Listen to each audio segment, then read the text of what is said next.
Wonderful. Thank you. I'm wondering if I should start at the beginning of the preamble again, given that people are just coming on. So maybe since we just got started, if that's okay with everybody. So welcome everyone and hello. We're earlier this evening, we opened our meeting for council to discuss other non-planning reports, and we're at the public planning portion of our meeting. Now we'll get started, and I would like to advise that this meeting will be audio and video recorded, hopefully, if we've got it working now, live streamed, and shall form part of the record, which will be retained according to the town's retention bylaw. For more information about the collection, please contact the clerk's office. Tonight, we have one item on the agenda for information and public consultation purposes, and no decisions will be made this evening. We will hear from town staff concerning proposed housekeeping amendments to comprehensive zoning bylaw number 80-13. And after they have spoken, council will have the opportunity to ask questions or provide comment. The next part of my preamble is giving instruction to those who had registered ahead of time to speak at the meeting, and there's been none of those this evening, so I'll skip that portion. However, should any member of the public watching the live stream wish to make comment during the meeting, they can email or call clerk's services, where the deputy clerk will be monitoring for input and will provide your comments to council and town staff during the meeting. Any comments received will become part of the public record. If you do not submit your comments during this meeting, you can still send them in, and they will be provided to council and to town staff.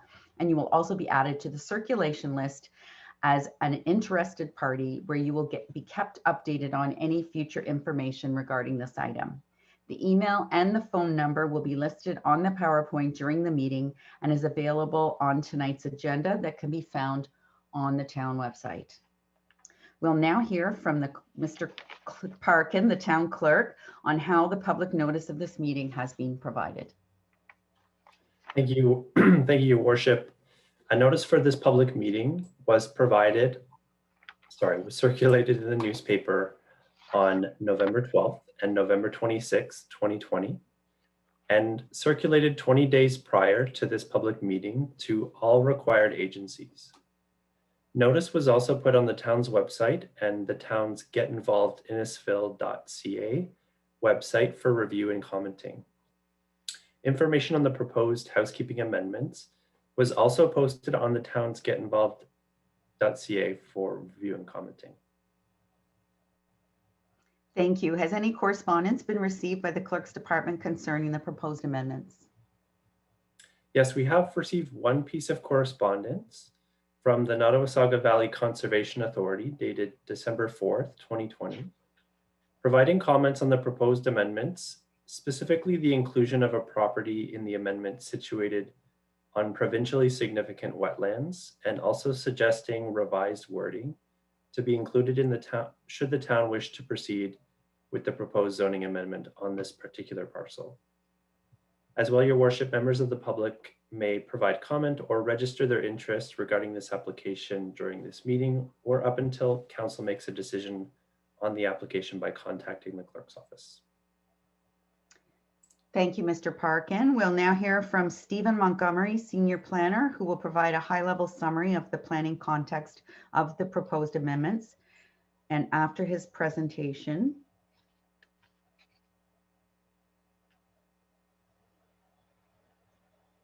sorry, the script ends there. So I think after his presentation, we will have the opportunity to ask questions. Mr. Montgomery. Thank you, Your Worship. If I could just have the ability to share my screen and I can run the presentation.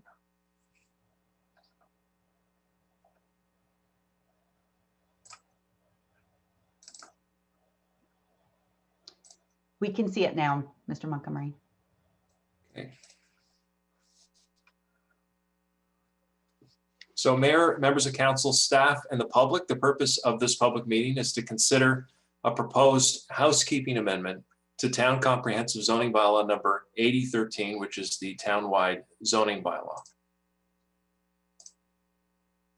Purpose of the housekeeping bylaw is to update Innisfil's townwide comprehensive zoning bylaw to make changes to reflect new policies, legislation, and regulations, to reduce the number of conflicts that may emerge when applying regulations to development applications, such as, for example, frequent requirements for minor variances to the bylaw where regulation changes may instead be warranted, and to correct mapping and text inconsistencies.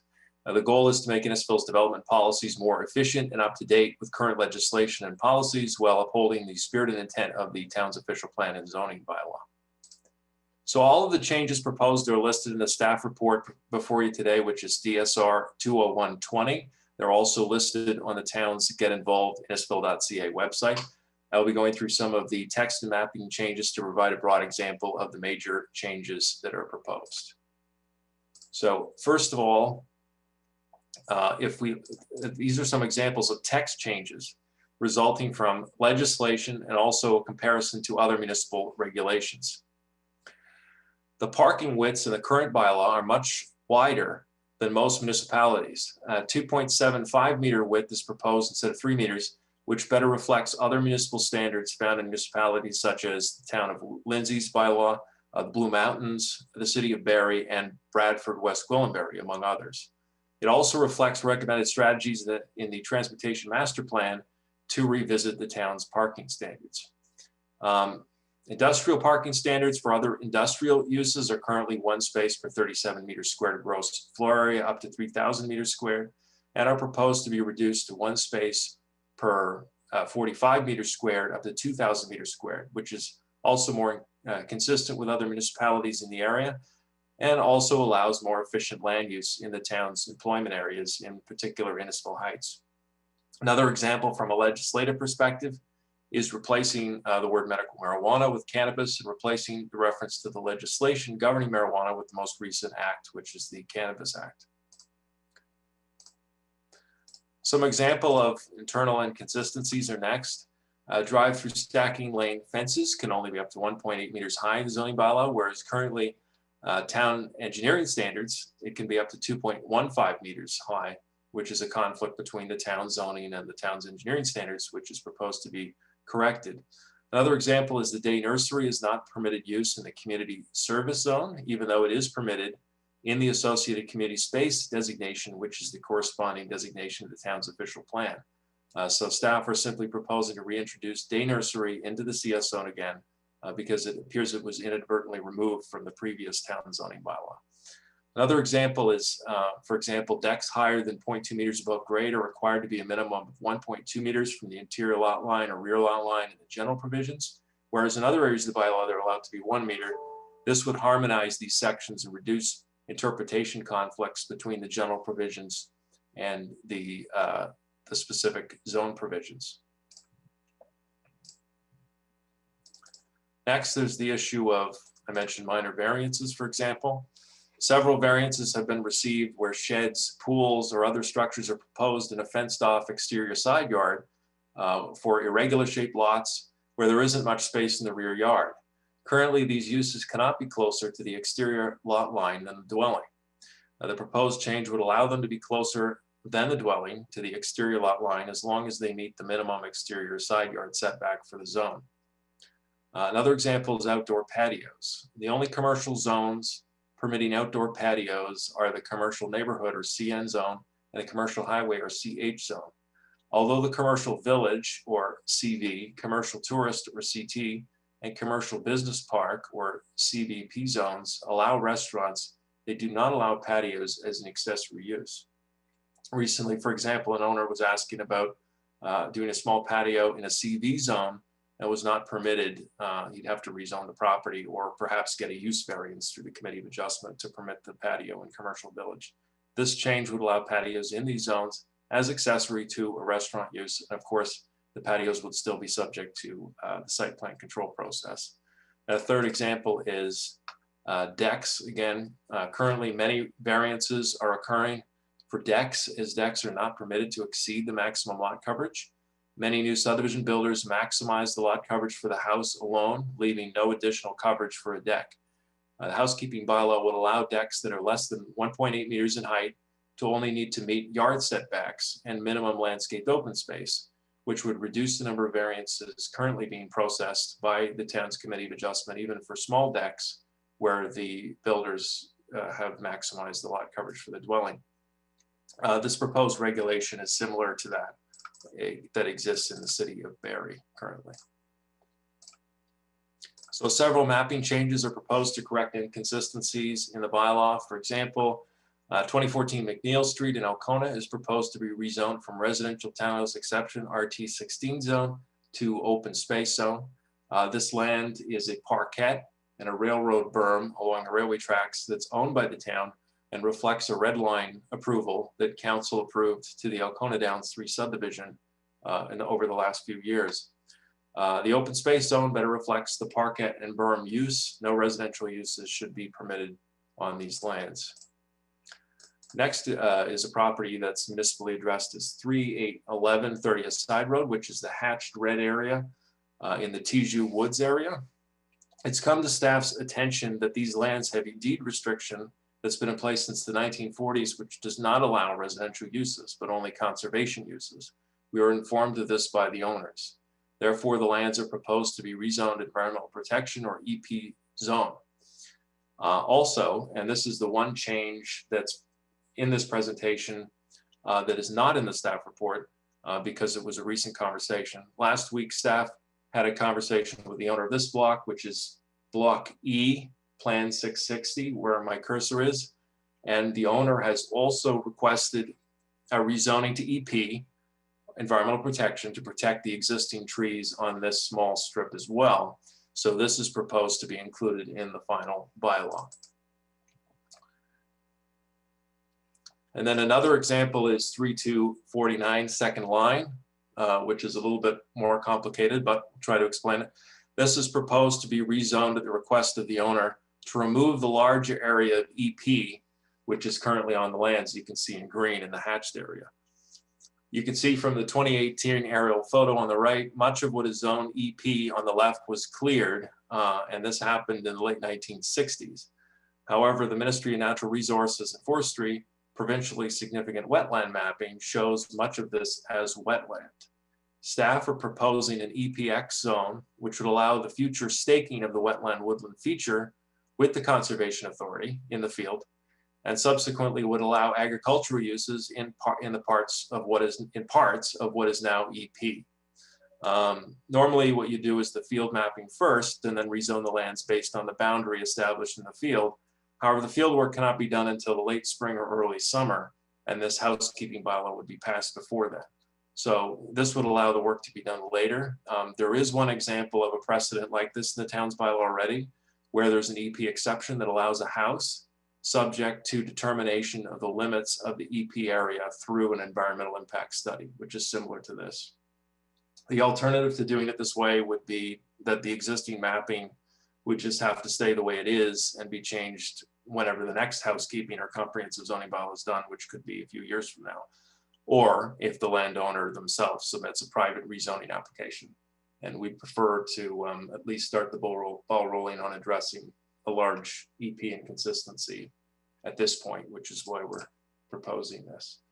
In terms of comments received, formally staff have comments from the NVCA on particularly the last property I mentioned, which proposed minor text changes to the EPXH zone, which was shown on the last slide, and stating that their preference is that this matter is deferred. That would mean the mapping changes happen in another housekeeping bylaw at a later date. Staff are in conversation with the NVCA about their comments, and we're engaged with dialogue with them and the MNRF about how to proceed with the landowner's request to remove the EP in an efficient manner. So there are other changes to bylaw which are listed and explained in both the staff report and at getinvolvedmunicipal.ca. This was a summary, high-level summary of major changes. However, the report and website has all the changes. So in terms of next steps, there's no decision tonight on this bylaw. As mentioned, staff will review and consider all the comments received and report back to council at a future council meeting recommending whether this proposed housekeeping amendment should be approved. And notice would be provided respecting when this report is returned to council for consideration to all who requested notification and or submitted written correspondence for this public meeting. And that includes any correspondence on getinvolved.ca website.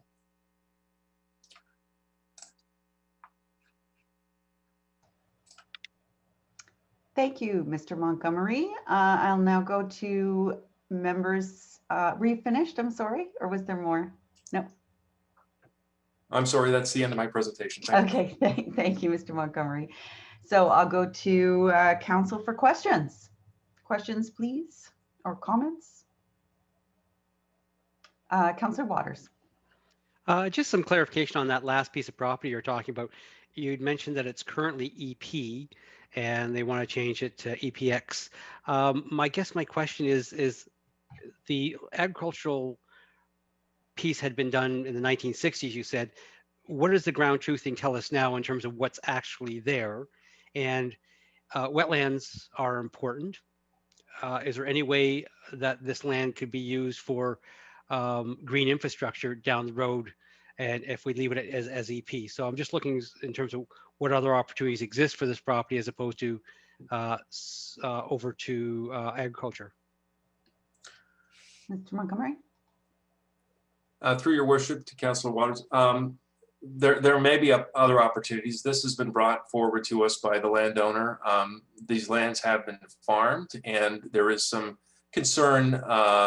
They've reached out, I understand, to MPAC about how the property is assessed as well. We've been dealing with the MNRF on it. So really, this is just an exercise of making sure that EP lands that aren't provincially significant wetland, or all provincially significant wetland or significant woodlands in those areas, are simply correctly zoned and allow the uses that they should. So. Yeah, I was just looking for a clarification on whether or not it's that lands have been currently used as agriculture or something done 50 years ago. So thank you very much. Thank you. Other questions and comments? Councillor Asadi? Thank you. I guess the couple of comments or comment that I would have is in regards to the parking width from 3 meters proposed to 2.75 meters. And in Ward 3, especially with a lot of the townhomes and intensification of the large homes, I already experienced many homeowners who start to interlock the little bit of space that they have on their front lawns to allow us additional vehicles, because many of them have difficulty managing the parking for their families if you've got both parents working and possibly another family member. So it's just a concern I have in consideration. Just that we may see more of that happening if the width of the parking is narrowed, especially allowing that in residential homes, that we're going to start. I just believe that we'll start to see more of that. The second one was, I believe, I was trying to look it up and I don't remember where it was. I think it was in the cannabis production, something on the cannabis and not being in residential areas. And I want to make sure that those areas that are mixed use is also has the exclusion to not be in the mixed use areas as well, because that has both commercial and the other. So that was the only 2 comments that I had out of the report. Thank you. Thank you. Mr. Montgomery, did you want to deal with the width of the driveways? We have noted that as a concern. The issue with this is we're trying to match what other municipalities are doing. In particular, this would relate to parking stalls, obviously anywhere, but in particular in commercial uses where there's a lot of their land extensive uses for parking. And we're trying to make sure that, we don't make the parking spaces too small, obviously, but at the same time, we're relatively consistent with other area municipalities that have the same concerns with respect to front yards parking and stone removal and so on. Thank you. And the cannabis, does it include the mixed use? I believe Nick Scarrett's on this call. I'm not sure if he could speak to that in this meeting. Mr. Nick, are you there? Or... Hi, Your Worship, members of council. Be more than happy to help answer some of your questions. Just going back to the other question about landscaping in townhouses and low density residential zones. The parking space size or width that's being narrowed does not affect homeowners from interlocking some of their front yard. There's a separate standard in the zoning bylaw that allows for homeowners to widen their property or their driveways up to 60% of their front yard area, meaning that 40% of their front yard area must be landscaped open space, so grass or maybe a walkway or something like that. Now, if they are parking on the walkway, that is still classified as a parking space and could be in violation of the zoning bylaw. So there is a separate section that handles that whole landscaped open space in the front yard and driveway areas. The parking width does not affect that standard. That is we're not touching that. That is staying as status quo right now. It is just to respect to widths, which may allow more homeowners to provide legal parking spaces in their front yard because the widths are smaller. So we actually are allowing homeowners to get more into conformity by allowing more parking within that 60% front yard area and allow maybe a home-based business or people that are working from home due to current situations, allow that flexibility. So it does not hamper any landscape open space in the front yard. And then going to the second question with respect to cannabis, as regulated by the AGCO, mixed use zones that we like to call them in planning terms are also pretty much just commercial zones. And by the AGCO and the zoning bylaw, cannabis retail locations are classified as retail stores under the zoning bylaw and are regulated by the AGCO. So they would be permitted in commercial zones subject to AGCO regulations from schools and other provincially and federally regulated criteria. Thank you, Mr. Scarrett. I saw some hands and now I've Deputy Mayor Davidson and then Councillor Van Berkel. No, he's been answered. Okay, Councillor Van Berkel. Thank you, Your Worship. Just a comment. I'm glad to see decks and fences in this bylaw that they often come to the Committee of Adjustment. I know I sat on it, and they just cost residents a lot of money and staff a lot of time, and so it's good to see that we're going to make some changes there. Thank you. Any other questions or comments? I had two. One of them was again on cannabis, but not on retail, but on production. And I know many municipalities are struggling with medical licenses where doctors have given a person a license for, thousands of plants, and then 4 of those growers can go together and open up a semi-legal production facility. Are they captured under cannabis production, and can we make sure that they are in appropriate spaces? Mr. Scarrett? Thank you, Your Worship, for the question. We're only changing really the wording of marijuana to cannabis. It does not change any of the provisions for production. They are only permitted in our industrial zones. So the majority of those would be found in Innisfil Heights. To answer your other question about micro grow ops or personal grow ops that people are looking to create under the provincial and federal regulations, we do get a lot of those questions currently. Actually, that they've been reaching out to our planning department quite frequently. Now, majority of those are found on agricultural properties, so you can imagine that the cannabis plant is more of a they see it as a plant more than medical purposes. In that circumstance, under the zoning bylaw, and the town has been pretty consistent on this interpretation, is that production facilities are not permitted in agricultural zones. So if a property owner wishes to cultivate cannabis for personal use only, they can do so under the provincial and federal regulations, but they cannot do it commercially. That would be in violation of our official plan and our zoning bylaw for production facilities only occurring in industrial zones. So I think that answers your question.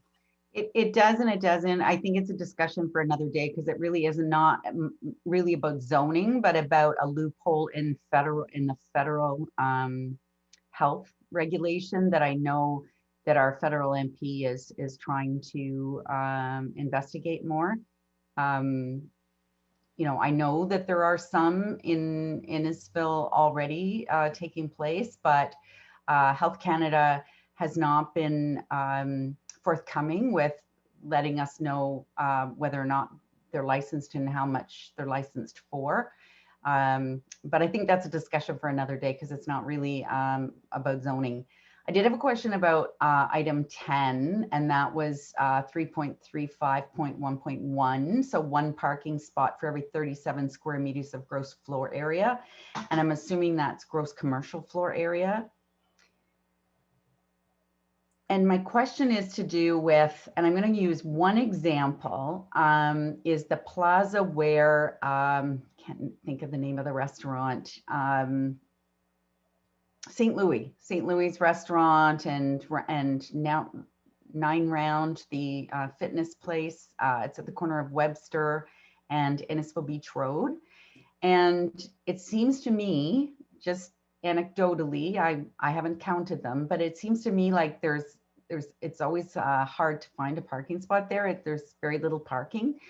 And I wondered where, and I don't need an answer tonight. I see Mr. Montgomery searching furiously through papers, but I don't need an answer tonight. I just want to know whether or not they are in compliance with the 1 parking spot for every 37 square meters currently. Hi, Your Worship. I can. Oh, sorry, Steve. Do you want to jump in there? I was just going to say that the 37 I mentioned in the staff report is for other industrial uses, but Nick can follow up on that. Yes. Yeah. Thanks, Steve. Just elaborating on Steve's comment.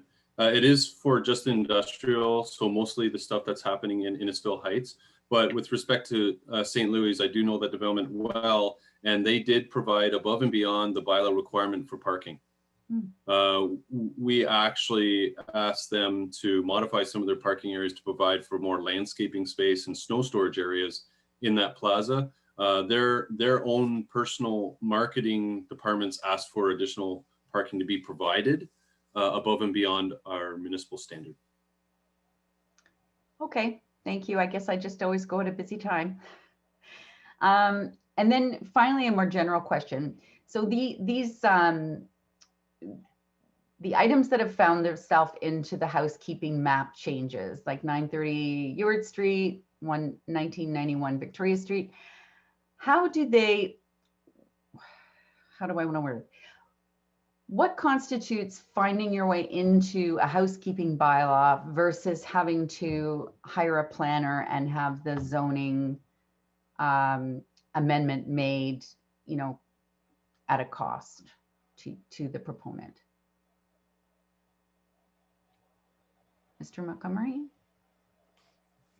Well, I guess it's somewhat subject to interpretation. Obviously, if somebody's recommending or proposing a new development, obviously it's a private rezoning application that needs to go through a site-specific public meeting process. The purpose of the housekeeping bylaw really is to correct inconsistencies in the bylaw or minor changes that are not deemed to be substantially site-specific that would require an independent public meeting to review that development. Okay, thank you. Thank you for that. Any other questions or comments? Councillor Setti.